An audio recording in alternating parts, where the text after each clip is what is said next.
పెద్దపల్లి జిల్లా రామగుండం పారిశ్రామిక ప్రాంతం భగభగా మండే అగ్నిగుండంగా మారుతోంది.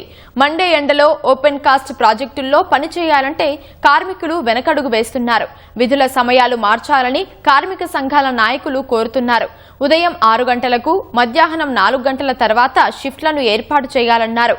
వేసవిలో విధులు నిర్వహించే కార్మికుల కోసం ఓఆర్ఎస్, మజ్జిగ, మంచినీరు, టవల్స్ వంటివి అందుబాటులో ఉంచాలని డిమాండ్ చేస్తున్నారు.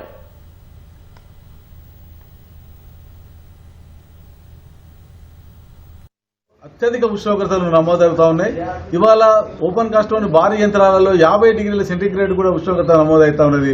కాబట్టి కార్మికుల ప్రాణాలను కాపాడాల్సిన బాధ్యత సింగరేణి యాజమాన్యంపై ఉన్నది.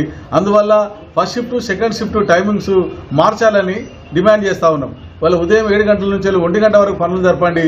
సెకండ్ షిఫ్ట్ 4 గంటలకు మొదలుపెట్టి పనులను నిర్వహించాలని కోరుతాను.